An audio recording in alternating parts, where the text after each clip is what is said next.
Good morning, everybody. Thank you for joining us. Today's class is dedicated by Dr. Robert Frankel, a dear friend in the merit of his grandchild, Rabbi Alexander Ben Ashley, for a complete and speedy recovery, a refuah shlema, and a refuah krova, and many, many long, happy, healthy, prosperous years with abundance of health and happiness and joy and all blessings and good spirits and a lot of nachas, a refuah shlema, a refuah krova, b'karav mamash. If you didn't open your source sheets yet, like I, then open it right now. And we're going to continue the maimer of the Baal HaTanya, known as Sheishes Yomim in the Siddur. Yesterday, when was it? Last year, we spoke about why the Zohar calls the matzah Michla de Meimnusa, the bread of faith. Okay, here we have it. And we are up to page, let's see. We're up to page Taf Yud Ches. Taf Yud Ches. I'm sorry, not Taf Yud Ches, 834. Page 834. We finished the paragraph, the first paragraph. We're holding the second paragraph on page 834. V'zehu ure'ei emuna. V'zehu ure'ei emuna. So let's continue. The Chevra on Zoom, just show me you could see me and hear me. Everything good? Reb Mordechai, you could see and hear? Can hear you. You can or you can't? Okay. Okay, beautiful. Beautiful. So let's continue. I just want to suggest, if you have time, we had yesterday a class with women. It was really for everybody, but it's called a women's class. And it was titled, Why Do We Have So Much Anxiety at the Seder Night, and How We Can Repair It. It was a very special class. We learned a maimer, a story about the Baal Shem Tov, and two people who had different types of Seders. I thought it was a very powerful message, very meaningful, and really an incredible story about what the Baal Shem Tov said, why some people know how to enjoy and some people are always stressed. Very interesting. So I think it would be worthwhile. It would be worthwhile, not for judgment, God forbid, but really for awareness. So that was yesterday. You have it on the yeshiva.net.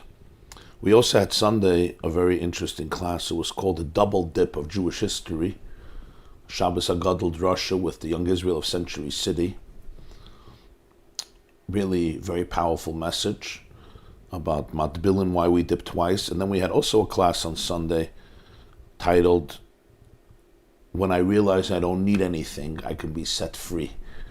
They're all on theyeshiva.net, and I think you'll appreciate them. We also had a class on dating for boys and young men, which was Sunday night as well, also on the yeshiva.net, which I think you may also enjoy. Okay, those are just some introductory remarks, and now we're going to continue. Today is going to be our last installment of this maimer. It's a very long maimer. The maimer goes on to different aspects, but we're going to conclude the focus, the first major theme of the maimer, which we have been focusing on. So let's continue inside. V'zehu ure'ei emuna. V'zehu ure'ei emuna. This is the meaning of the pasuk in Tehillim. Ure'ei emuna. Like he quoted in the beginning of the maimer, shemefarnes ha'emuna. Shepherding emuna. You have to shepherd emuna, meaning mefarnes emuna. You have to feed, give parnasa, give sustenance and livelihood to emuna. What does this mean? K'loimar loy shemasigim b'muhus oirin soif. Anoichi misha anoichi k'moishu be'emes. It's not that the person necessarily can comprehend, can grasp the essence of the light of infinity. which is Anoichi Hashem Elokecha. Anoichi Misha Anoichi, I am who I am, as it is in its ultimate truth. Rak al yidei halbosha de matzah bilvad. Rather, it's only that it's manifested, it's enclosed in the matzah and through the matzah. Dahainu sheyodeya likreis abba bilvad. Meaning that the Jew eating matzah has now the know-how to be able to call out Father. There's a certain sense in the child. Obviously, the words, the ability to call out Abba, represents a certain stage in neurological development. It's a certain internal awareness that the child has now in a conscious way, in an organized way, that was not there before. In a primal, unconscious way, a baby, even in the womb, receives a lot of information. Today we know, Chazal speak about the experiences in the womb, in Masechtas Nida, and today we know, how impactful everything is on a child, on the nervous system of the child, things that happen during pregnancy, things that even happen during conception. It seemed in the olden days like a strange thing. You affect a child by affecting a child. But today we know how sensitive it is and how deep the human psyche is, how impressionable it is, how much it absorbs. But those are all impressions that don't happen in a conscious, organized way. The chiddush here is sheyodeya likres abba v'ima. We spoke about in the previous shir, the Gemara in Brachas Daf Mem, when the baby eats grain, when the baby stops nursing milk and starts eating grain, dagon, something happens. It could start calling out father and mother. This means that there is some development here, an internal development and awareness. Nonetheless, ukamashal hatina kanal, as the metaphor of the child, it's not that the child really gets it, understands what it means you're my father, what it means you're my mother. That's true. Still, the child does get it. Child may not be able to, comprehend the full magnitude of it, the full depth of it. What makes you, all the dynamics, all the reasons for it, all the ramifications. Okay, that takes some time. Sometimes it takes a lot of time till you realize what a tati and a mami are. But nonetheless, there's a certain stage of development that he could recognize Abba. Says the Alter Rebbe, the Jewish people in Mitzrayim are like that tinoik, because Mitzrayim is considered our birth. It's our birth. Like Yecheskel Hanavi says, and we say it in the Haggadah, that God meeting us in Egypt before the redemption was literally like encountering a newborn baby with everything that comes with a newborn baby. Yecheskel is extremely graphic. Ezekiel chapter 16 about what we looked like. And part of it we say in the Haggadah on the night of Pesach. By the Jewish people eating matzah that night. Ba'erev teichlu matzahs v'achlu as-habasar b'layla zet sli eish al matzahs u'merarim yechlu. There was the commandment to eat matzah on the night of Pesach. That eating of the matzah was the tam dagon. It was the taste of grain that allowed the Jew yodeya likros abba. That this emunah in anoichi misha anoichi. We're not talking here the kayach hapayel benifel, in other words, in recognizing the divine in creation and through creation, which is a universal lot, Jew and non-Jew, as explained at length. We're talking here the muhus of Ein Sof, the essence of Ein Sof, which is beyond creation. The anoichi misha anoichi. So you can't say that they grasped it as it is in its pristine truth, but rather the way it's manifested and filtered somewhat through the matzah, like the child. Does the child have the full comprehension and full awareness of what it means, Abba? No, but the child does have a certain experience that this is Abba. And therefore he says, shepherd emunah. Just like you sustain somebody, you give somebody sustenance, life through Michael, through food. Food is one of the chief ingredients through which we keep somebody alive. We replenish their energy. Just like through the flavor of grain that a tinok, that a child, an infant, tastes.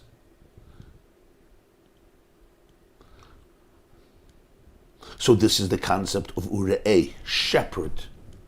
When you shepherd, let's say a shepherd, he shepherds his flock. What does it mean? You're a shepherd. What does a roya do? Roya Yisrael Azina.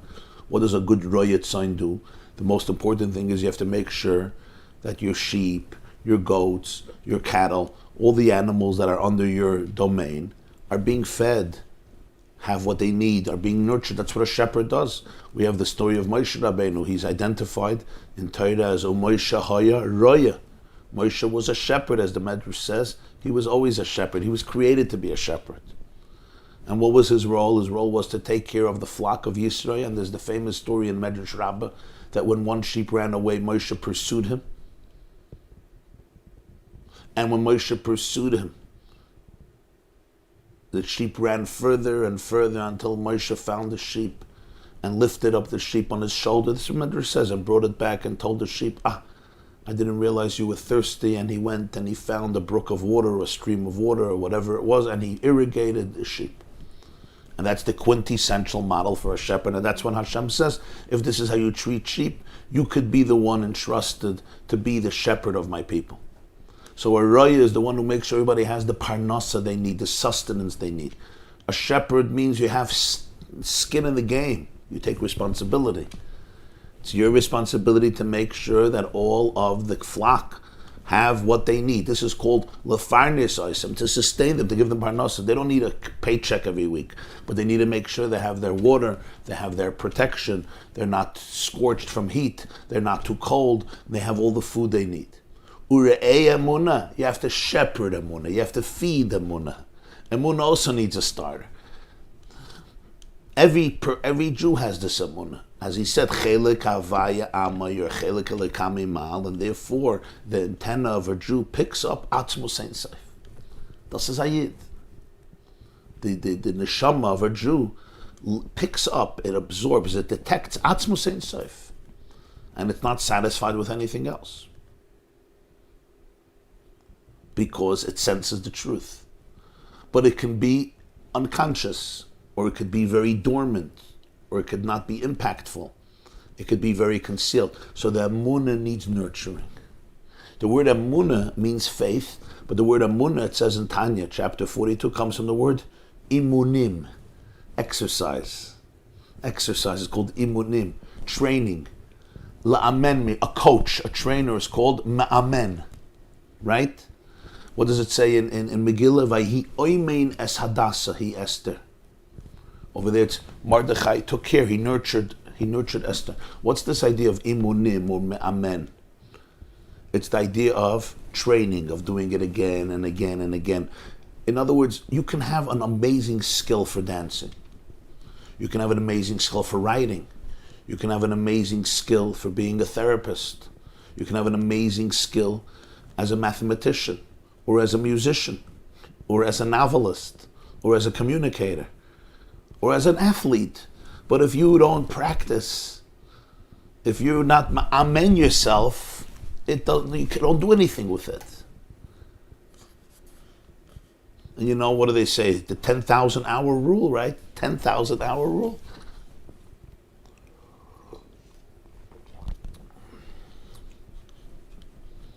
So the Alter Rebbe says in Tanya, in Perek Membei, chapter 42, that's part of Emunah. Emunah means, it's not just I believe, it's a training, it's a skill that has to be developed. It's there, you have it in you, you're an athlete. You have an antenna to pick up Ein Sof, Atzmos Ein Sof, Atzmos Ein Sof, Anoichi Misha Anoichi. But I have to nurture it, Ure'ei Emunah. The Emunah has to be shepherded. And that's the word, we have in Al Shaar the word umnus. What's umnus? Umnus is a trade. In Yiddish it's called afach. Afach. You say an uman, maisa uman. This is a craftsman's work. Umnus. What makes it a trade? The Gemara has an expression in Shabbos about Rashbi. Daf Yud. Toirosoi nosoi. His Torah is his trade. It's his fach. An umnus means, a shoemaker or a barber or a lawyer, whatever your umnus is. This is what I do every day, again and again and again. I just know it. I know it. Why? Because it's an umnus. It's constant. Toirosoi nosoi means it's constant. So what makes emunah emunah? Emunah is a skill of the soul. It's that skill, it's that aspect of the soul that when cultivated, it allows the soul to perceive and experience ultimate reality. Ultimate reality means the ultimate essence of the Ein Sof. But it needs Re'ei Emunah. So he says, just like the Dagon feeds the child and gives the child the ability to say Abba Ima, this is the matzah.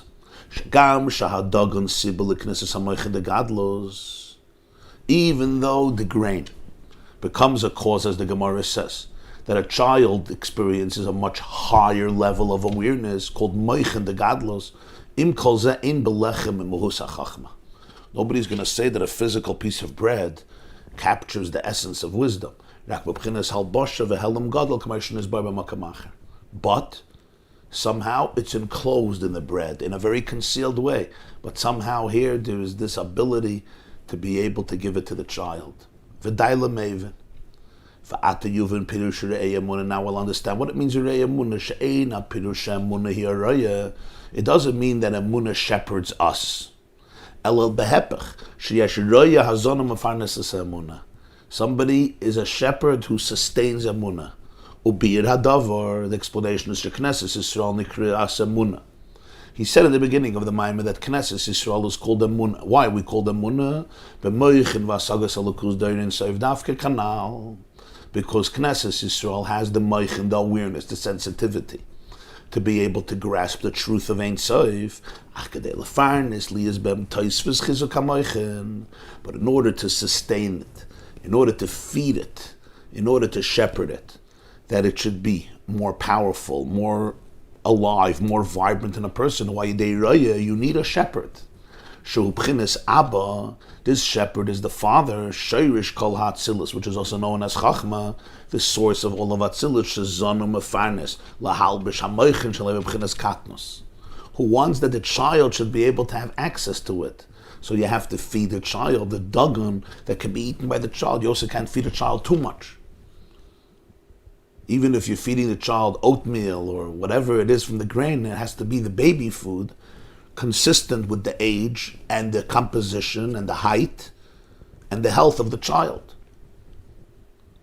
So when you feed something, you feed an animal too much, it won't work. You could choke, or you can overeat, achila gasa. I have to give you the right dosages of food, and it has to be condensed, it has to be contracted, in order for you to be able to get what you need, to get those nutrients. So he says, Abba, the father, feeds. He feeds the children. He dresses up the moichin, the awareness, the moichin, the gadlus, the b'chinas katnos, in a small fashion. And this is like the eating of the matzah. The next side, the next column. 834. This is like the eating of the matzah on the first night of Pesach. And that's why he's called Roya Yisrael, the shepherd of Yisrael. And that's why matzah is called the Michael of Emunah in Zayhar. And this will be enough for somebody who understands.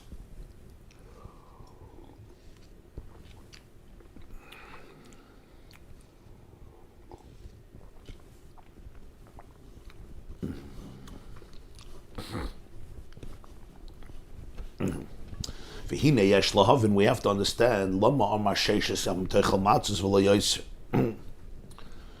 the pasuk says in Parshas Rei 6 days you should eat matzah. Why 6? If this is such a powerful idea that the matzah gives the Jewish people this type of awareness, it's mechazik it strengthens it, and yes, it's an oifen of katnos, meaning it's not that the night of Yetzias Mitzrayim they were capable of understanding everything. but it gives you this strength, this chizuk and amunah. God, it's only 6 days.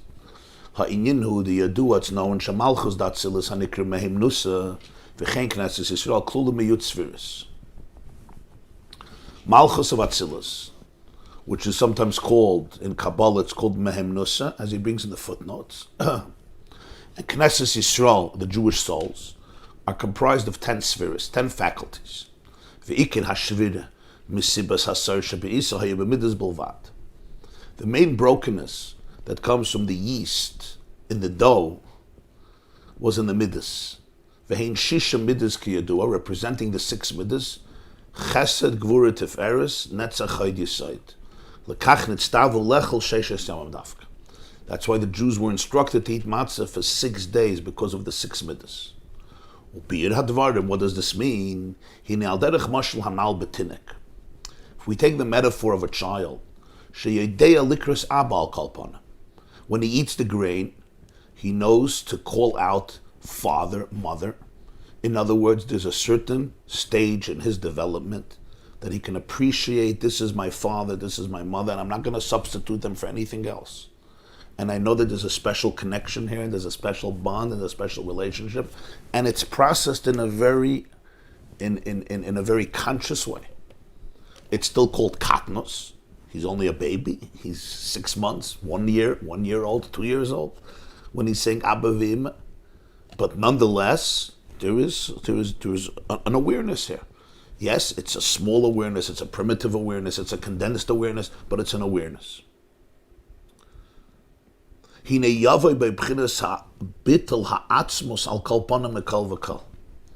what will happen here is that his atzmos, his very essence, feels connected and attached and aligned with his father and mother. He's going to walk after his father, go after his father, and call him Abba or mother. In other words, in this healthy development called attachment, there's no attachment disorder, there is attachment, there is connection. This is enough to be able to tell the child, I want to be around these people. I'm walking after my father. I want to be with my father. I want to be with my mother.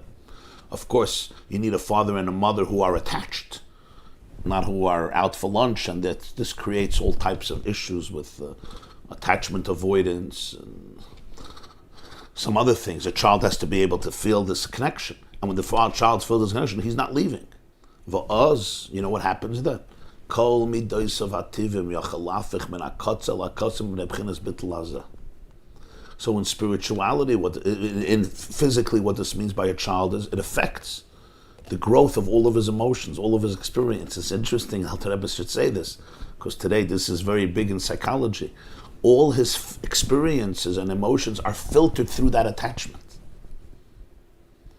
If that attachment is healthy and powerful, and you're talking about a little baby here, it's not the baby's not a philosopher and he's not a psychologist, but if that baby feels attached, this is Abba, this is Ima, I don't want to leave you. And that's a good sign because I want to be connected to you. And because you want to be connected and you have that connection, then ultimately you can become an independent person. Because you have a solid base. Your base is solid and healthy. So what happens is all my midos are filtered through that attachment. So what is this spiritually? He says, spiritually it means that midos of hativim, my natural dispositions, because of this bittul, this oneness with the Abba, spiritually speaking through the matzah, it affects all of my midas. Even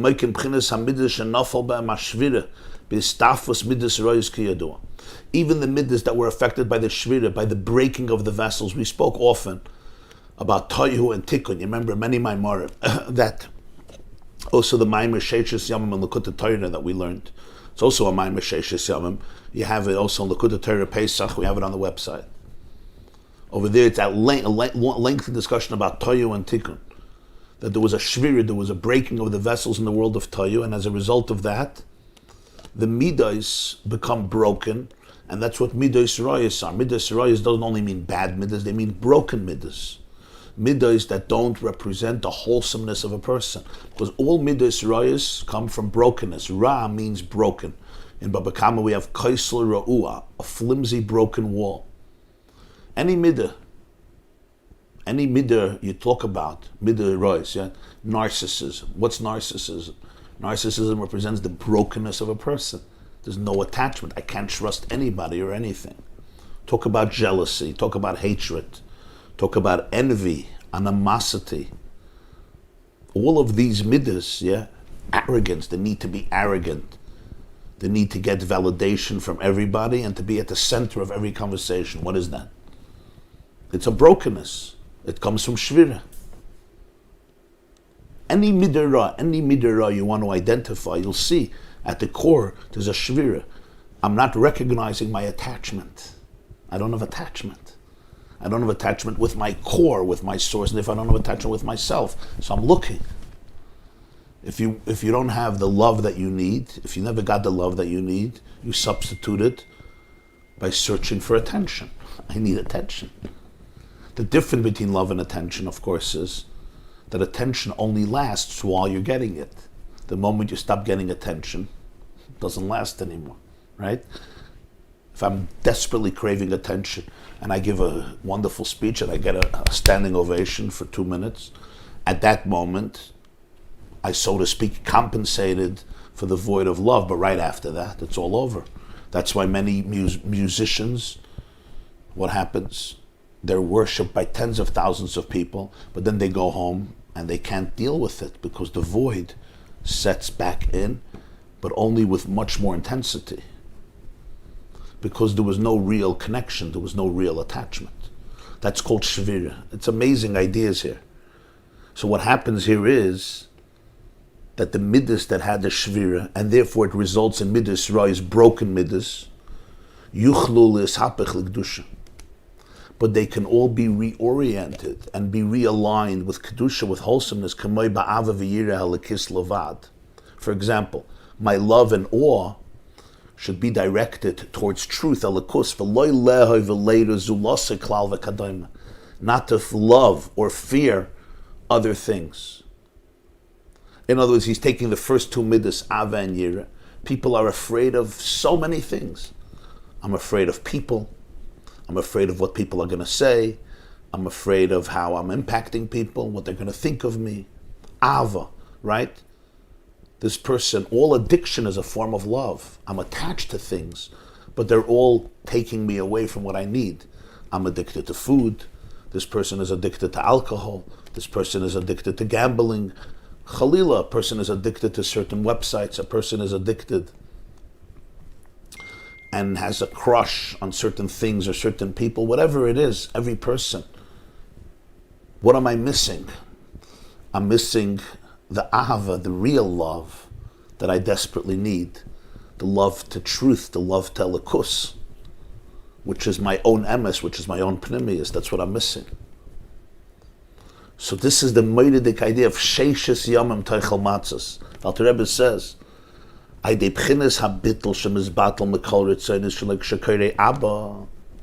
child calls out Abba, Ima, which is a real thing, it's an experience of Abba and Ima, a very deep connection. This is done through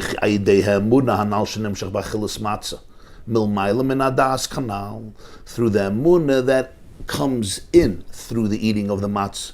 As we said, emunah comes from beyond das. You're talking about something that's deeper than das.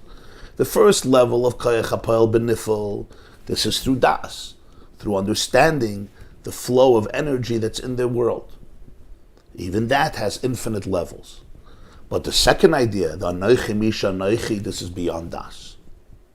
And it's there in every Jew. Every Jew be'etzim, just like the child has it. But the dagon is what allows it to come out, what allows it to be experienced consciously. That's the matzah. And he explained the difference between bread and matzah.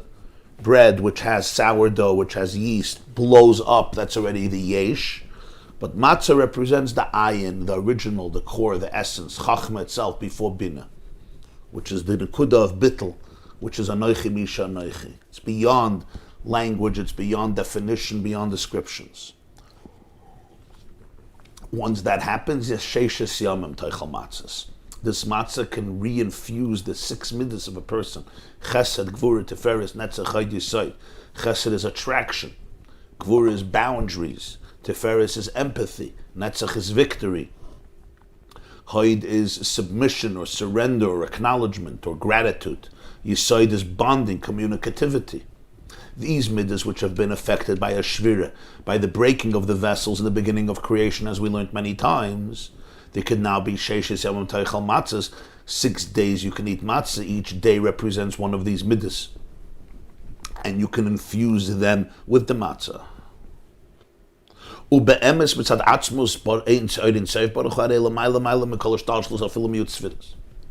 Hashem's essence transcends all structure, even the 10 spheres. The Zohar says, the introduction to the Tikkun Zohar, known as Pasach Eliyahu, many people say it Friday before Mincha. So the Zohar says, you are beyond Yud Tzviris. He emanated from himself. He identified with within his infinity 10 characteristics, lachzah, in order to be able to create a perception, an experience in the world of these 10 spheres. So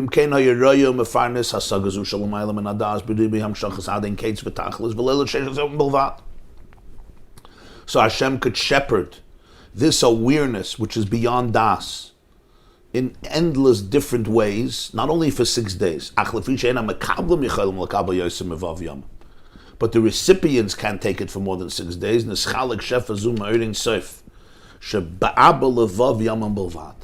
this shefa, this flow from the Ein Sof, is, so to speak, divided, compartmentalized in 6 days. Because in these 6 middas you had the brokenness, to transform brokenness into wholeness, darkness into light, and this is enough for somebody who understands.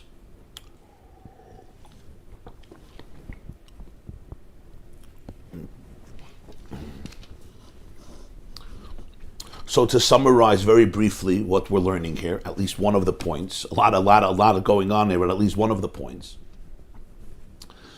This was a metaphor that Rabbi Hillel Paracha gave. We learned to Maimer, you remember 2 summers ago, Rabbi Hillel's Maimer about the 3 weeks. He gives there a fabulous metaphor. He says, if I go into a museum and I see an art museum, an art gallery, and I see an extraordinary painting, an extraordinary piece of art, and when I look at it, I may not be an art connoisseur. I may not know how to paint and how to draw. I may never taken classes or lessons about art. But I have some sensitivity. So I look at a certain painting and I'm like, wow.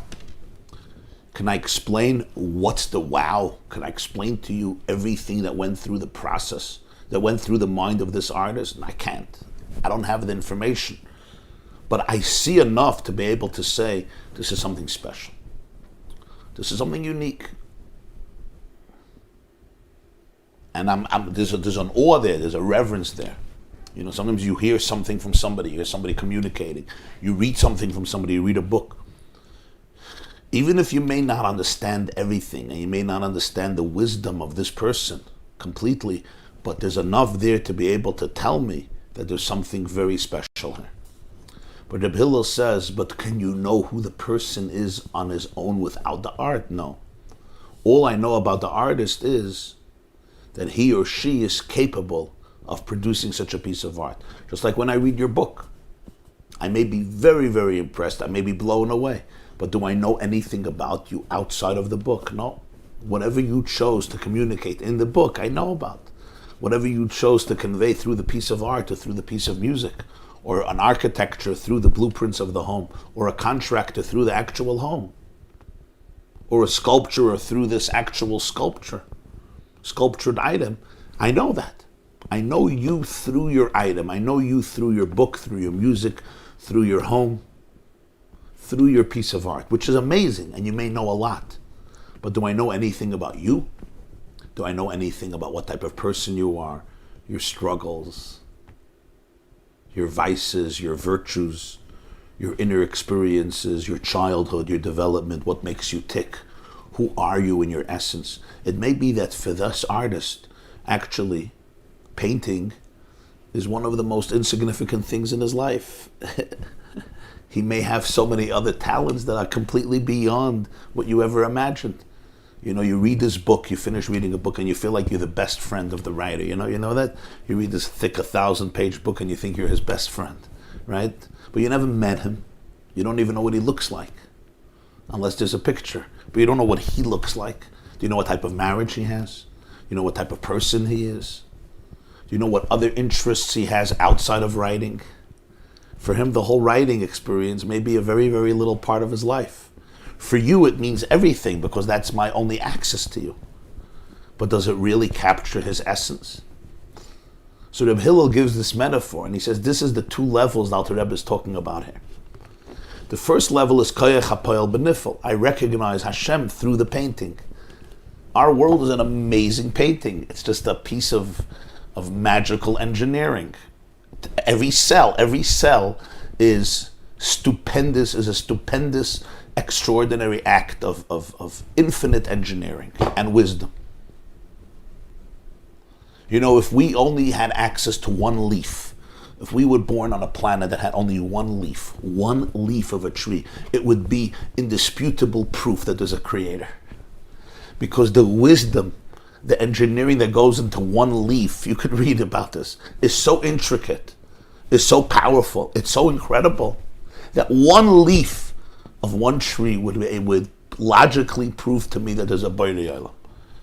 Forget about a whole tree. Just one leaf of one tree. One cell. One neuron. One atom. And we're talking about in every tiniest piece of matter, billions and billions and billions and billions and billions of atoms. But just one atom. Just one genetic code in one cell out of 100 trillion cells in the body.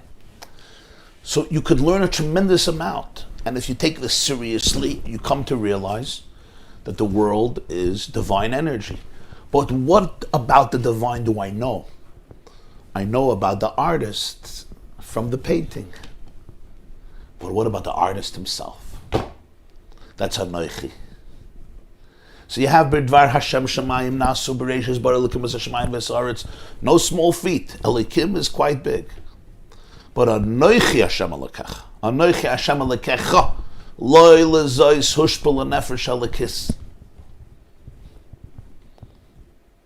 After all the study of science and physics and geology and cosmology and astrophysics and mathematics and philosophy and psychology and biology, all of that, it's all koyach hapoel benifel. That's a good guy. Loyla zois hushpel nefesh Elokis. The nefesh Elokis is something else. The nefesh Elokis is connected to the essence. The nefesh Elokis senses atzmus ein sof. Atzmus ein sof beyond koyach hapoel benifel. V'aftas Hashem Elokecha, your God. You have an antenna to be able to experience the atzmius of Elokus. The atzmius of Elokus is beyond hishtalshalus, beyond hashpa, beyond hispashtus, beyond giluyah. It's what Alter Rebbe says during the moment of dveikus. What would Alter Rebbe say? That Tzemach Tzedek says he would hear his grandfather in a moment of dveikus. You know what the Tzemach Tzedek says? He would quote a pasuk in Tehillim, Mili b'shamayim v'im chaloi chafatzti ba'aretz. Ich will nicht dein Olam Hase, ich will nicht dein Olam Haba, ich will nicht dein Gan Eden Atachten, ich will nicht dein Gan Eden Elyon, ich will menish das dich allein. You don't want Olam Haba? Well, everyone is working to get Olam Haba. You don't want Olam Haba? The Alter Rebbe had nothing against Olam Haba. I don't get stuck in Olam Haba. I don't get stuck in anything. Ich will manage das dich allein. I want you. And you is deeper than everything. Because Olam Haza, Olam Haba, Gan Eden Elyon, Gan Eden Atachten, these are all condensed forms of energy, allowing for the perception of the divine based on the limitations and the chemistry of that soul or that angel of that world. And in each world you have the way the divine is communicated as the engine and the chemistry and the soul of that world called koyach hapoel benifel. But then there's Anoichi Hashem Elokecha, she'tisicha me'eretz Mitzrayim. It's a different experience. That's the Jew. That's the Jew. The Jewish antenna experiences Atzmos Ein Sof. And this is the secret of the Jew. This is the enigma of the Jew. This is the challenge of the Jew. This is the void of the Jew. This is where Yiddishkeit begins. That's why it's the opening of Aseres HaDibros. Asher Yitzei Sichem Eretz Mitzrayim. Not Anoich Hashem Elokecha Asher Barasi Shamayim V'Aretz. The question is, can I live with this consciously? This is matzah. The matzah was the first ability, even as a teenager, as a child coming out of Egypt, where it accesses this food, accesses Abba.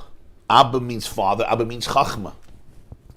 That which is l'mayla min adas, to be able to come into das, in a way that the child could say Abba Ima, and follow Abba Ima, and not substitute them with anybody else. I don't want anybody else, I want you.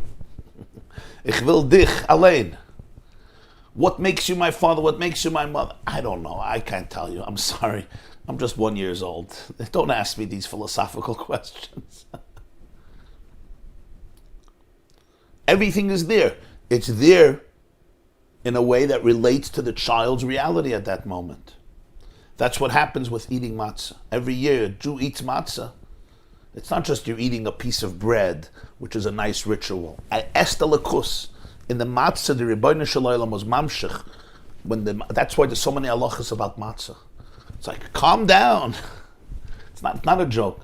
When the matzah is made with this ingredients, Hashem says this matzah has an energy. It's called matzah's mitzvah.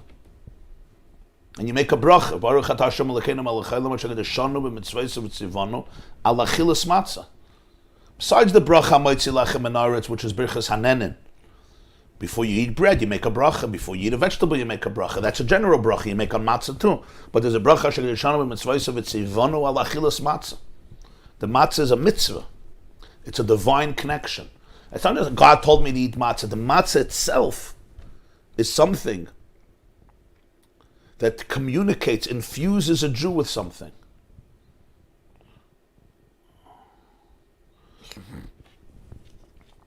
What does it infuse you? It gives a chiyus to this emunah that's stored in the essence of the soul. Sheishes yamim toichel matzahs. So all my midas, my 6 midas, I can heal from brokenness from that attachment. Attachment with what? Attachment with the core, attachment with the essence. Now, according to this, and this is what I'm going to conclude with, if you remember how the Maimer began, first the Torah says 7 days you should eat matzahs.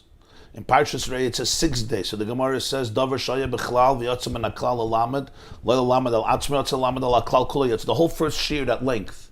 That when something was in the klal and it's taken out of the klal, it's here to teach us about the whole klal. So the Alter Rebbe wants to know why the 7th day was the one that was included and then excluded, and then it teaches us about Sheishes Yamim. And very briefly, I'm just going to say this in a few sentences, because this is really the whole second part of the Maimer. The 7th day was Kriyas Yamsuf. Kriyas Yamsuf represents, like we learned in Torah B'Shalach, Hafach Yam Li'Abasha, that everything that's concealed comes out. Alma de Iskasya becomes Alma de Isgalia. It comes from a place that's deeper than Yam and Yabasha, and therefore it could synthesize both. So Shvi Shal Pesach represents already a deeper state of consciousness, where the Jew experiences Atzmos, Anoichi Misha Anoichi, not only through matzah.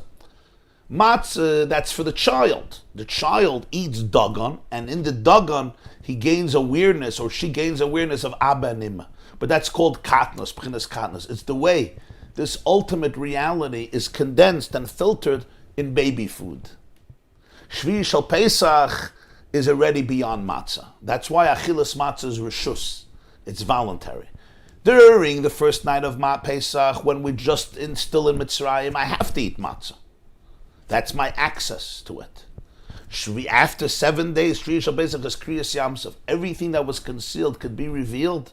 So even the deepest levels of Atzmos can be fully experienced without restrictions, without filters. It doesn't have to go through the bread. It doesn't have to be melubish b'pchinas katnos. It doesn't have to be condensed and filtered and limited and contracted in baby food.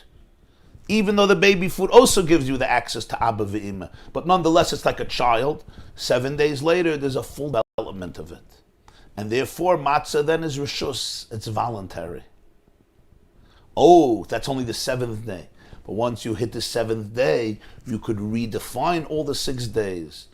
That you can go back and all the middas can be elevated from the first night into the state of the 7th day, which is beyond matzah, which is rishus.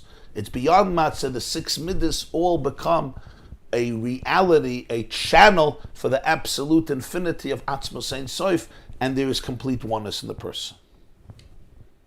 I just wanted to mention that. I know that this is difficult and abstract, but I wanted to mention it because just to give you the continuation of the Maimer, how it all comes full circle, why the Torah says to eat matzahs for 7 days, and then he excludes the 7th day. And then from that we learn that all the 6 days are voluntary. Because we eat matzahs for 7 days. So you would think you have to eat for 7 days. He says, no, only 6 days. The 7th day, if you want, you can eat matzah. But essentially the 7th day takes you to a place beyond matzah. From there we learn that also the 6 days, the 6 middas, can be redefined through the matzah. That's one aspect which he's going to continue in the second part of the Maimer. Let me take some questions.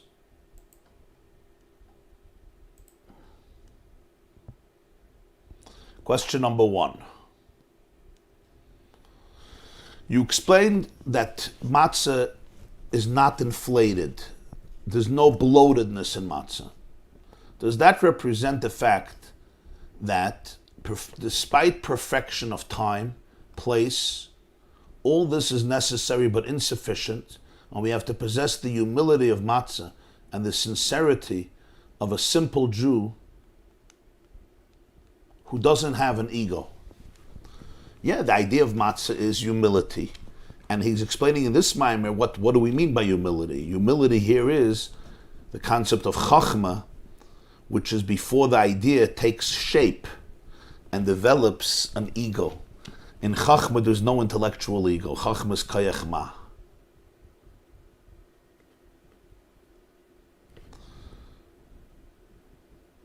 Rabbi Manis Friedman recently posted a story about a lonely old widower who knew very little about Yiddishkeit.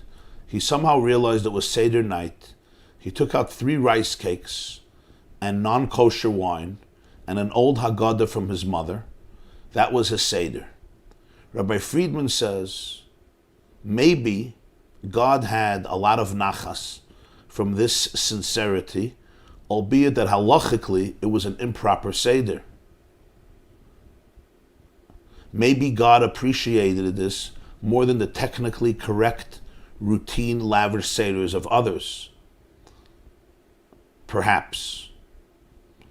We're talking about the fact here that the supernal ruchnius you get only through the matzah. This is why, as philosophers say, it's necessary but insufficient. And the sincerity and emesdikait is important, but you need to eat the matzah. Yeah, listen, I'm sure the Gemara says, Ein HaKadosh Baruch Hu mekapeach schar kol beria. Every gesture of a person is significant. The fact that this person wanted to have a Seder, that's amazing. That's very special. The fact that he was eating rice cakes instead of matzah, okay, he did, and the fact that he had non-kosher wine, I mean, I think it's important to say the sincerity is very powerful. The fact that it was non-kosher wine is unfortunate. The fact that he didn't have matzah is unfortunate. There's also something you have to be careful with. I once saw an ad in the New York Times many, many years ago. They were promoting a Seder. Listen to this. Matzah with pork. Okay? So on one hand, you could look at it and say, wow, these are Jews who are eating pork, but they want a Seder. That's true. On the other hand, it's painful because you're having a Seder. In other words, you want to connect to Yiddishkeit, you want to connect to the spirit of Pesach, you want to connect to your parents, you want to connect to your ancestors.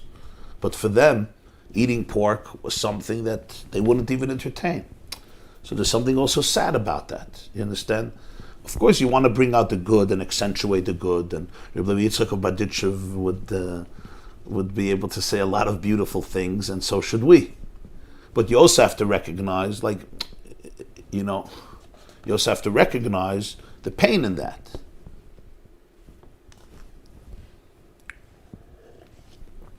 That's what you have to recognize. Next question.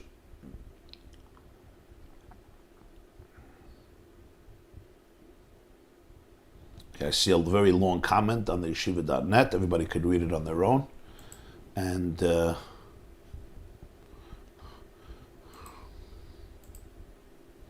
okay, Chevra.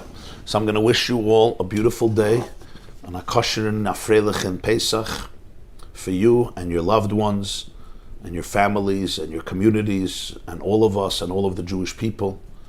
May it really be a powerful, meaningful, real, authentic, internally meaningful Yom Tov.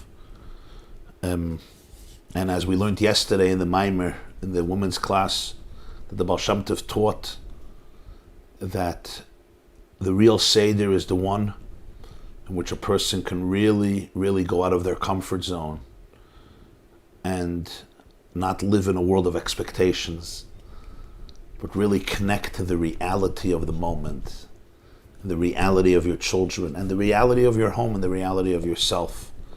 So I bless all of you that we should be able to do this. Send you my love and light. A lichtig in Yom Tov, a freilich in Yom Tov for you and all of our people and the whole world.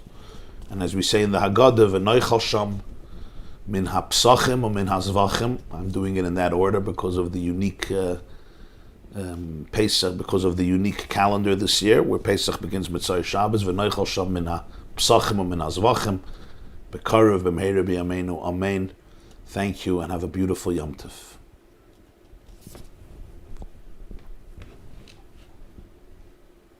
Thank you.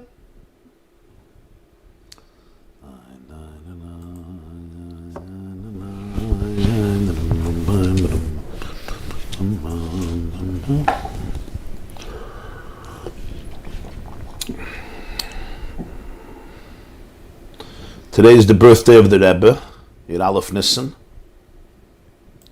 Today is the Rebbe's birthday, Lubavitcher Rebbe's birthday. Begins 120th year, Kapitel Kuf Chaf. I had a schus last night to go to the Rebbe's Oyel in Queens to daven over there. It was quite a big crowd. I don't know, there were like 1,000 or 2,000, I mean, quite a few. It looked like a few thousand people. It was pretty packed. I went late. But I davened there. So I'll just conclude.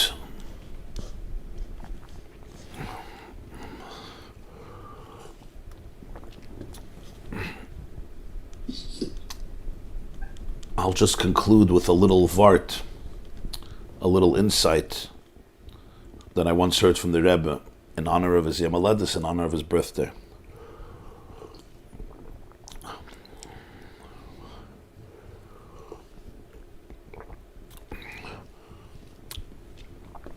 It's one of the last talks I heard from the Rebbe before he suffered a stroke. It was Parshas Shmois, Tavshin Nun Beis. And I always think about it on Pesach. The Haggadah starts off after Avodim Hayinu, Amar Rebbe Elazar ben Azariah, Harei ani keben shivim shana v'lo zachisi shetami yitzias Mitzrayim baleilos at shedarsha ben Zoyma. You remember? Shenemar laman tiska yisem tzeischem eretz Mitzrayim kol yemei chayecha hayamim kol yemei chayecha haleilos. Rebbe Elazar ben Azariah says, I'm like 70 years old, and I never knew the reason that we mention Yitzias Mitzrayim at night, but finally Ben Zoyma gave it to me. Ben Zoyma says, the pasuk says, you should remember the day you left Egypt, Kol Yemei Chayecha, all the days of your life. It could have said, you should remember Yitzias Mitzrayim, Yemei Chayecha. What's Kol Yemei Chayecha? So he says, Yemei Chayecha is the days of your life. Kol Yemei Chayecha is even the nights. Kol Yemei Chayecha, all the days of your life. It could have said the days of your life. All means even the night. And that's why we mention Yetzias Mitzrayim by day and also by night. We say Krishma in the morning, we speak about Yetzias Mitzrayim in the third section. And at night, again, we speak about Yetzias Mitzrayim. Both by day and by night. Why is it so important to mention both by day and by night? The Rebbe explained as follows. Every person's life has moments of day and moments of night. There's moments that things are bright and beautiful and you have clarity, and there's moments of confusion and uncertainty. The mitzvah of going out of Yetzias Mitzrayim, of going out of Mitzrayim, is both by day and by night. There's no such a thing a person says, I'm too much in a state of darkness to be able to go out of Egypt. There is never a darkness that is so powerful to cause you to be a slave. Even in the thicket, in the midst of darkness, it's in the midst of darkness, you can emancipate yourself. You can choose a path of freedom, a path of awareness. On the other hand, in the middle of the day, things are so bright. He says, never a point that you should stop growing and say, oh, I'm done. I'm a liberated person.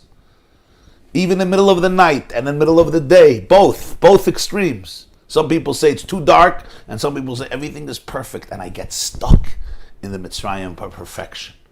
Whether the sun is shining brightly or the sun has set, I always have to be able to open myself up to infinity, open myself up to truth. But wait, Rabbi Elazar ben Azariah said, I'm like 70 years old. Why like? Harei ani kibed. So what does the Gemara say in Brachos? Because he was 18 years old. He was a kid. And they wanted to dethrone Reb Gamliel, the way he treated Rabbi Yeshua, and they wanted to appoint Rabbi Elazar ben Azariah, but he was too young. And in the morning, he saw some white hair in his beard, and his wife encouraged him, and that's why he says, Harei ani kibed shivim shana. The day he became a Nasi, the day he became the leader of the Jewish people, it looked like he was 70. He wasn't 70, he was 18. He was a teenager. Rabbi Elazar ben Azariah. This means that this is the first Torah that he taught. The first teaching, or one of the first teachings that he taught, was the source of saying Yetzias Mitzrayim at night. Why was this the first Torah? Harei ani keben shivim shana v'lo zachizi. Why is this the first Torah? And the answer is because this teaches us what a Jewish leader is. The definition of a Jewish leader is to teach Jews how to be able to experience Yetzias Mitzrayim at night. When things are bright and perfect, I can experience Yetzias Mitzrayim. It's not so difficult. I could talk about Geula, but when there's a state of night, and a person could surrender to despair, and you could surrender to sadness, and you could surrender to expectations, and it's not the way it was supposed to be, and it's not the way it should be, and it's not the way I planned it, and I'm confused, and I don't know the future. Rabbi Elazar ben Azariah says, you know what my job as a Nasi is? He said, Nasi from the word hisnasos, to lift people up. Here's the definition of what it means to be a leader, and every person is a leader. You're a leader in your own life, you're a leader in your home, you're a leader in your family life, you're a leader in your community. Every person is a leader. What does it mean to be a leader? To be able to help people experience Yetzias Mitzrayim at night. To be able to know that wherever you are in the world, in any situation, there's no such a thing that you're stuck, but rather you can touch the vibe of liberty and freedom right here, right now, in your present circumstances and in your present reality. It means something different for every person. One person's Mitzrayim is still another person's Geula. In other words, if you're in a deeper place, right, my Geula could still be your Mitzrayim, because you left Mitzrayim yesterday, and today your Geula becomes your Mitzrayim tomorrow. We always have to leave Mitzrayim. So it means something else for every person. But wherever the person is, a Nasi, a mentor, a teacher, a figure, a father, a mother, a parent, a coach, an educator, a teacher, a pedagogue, is here to be able to help me always know that I never have to be stuck in Mitzrayim, from the word Mitzarim Magvulim. I can always touch the vibe, the energy of freedom. Wishing you all a beautiful Pesach and a beautiful Yom Tov. Lanu u'lechol Beis Yisrael. Thank you. Thank you, good Yom Tiv. Chag kosher v'sameach. Same to you. Chag kosher v'sameach. Chag kosher nafrelichem Pesach. Amen, amen. Amen. You too. Thank you. Everything.